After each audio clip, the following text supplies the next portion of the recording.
अगर वही पाना तो कहाँ गई देशभक्ति की भावना?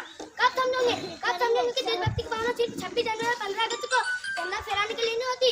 देशभक्ति हर वक्त यहाँ आपके दिल में होनी चाहिए। इसलिए पहले अपने आप को बदलो। आप बदलेंगे तो आपके घर वाले बदलेंगे। आप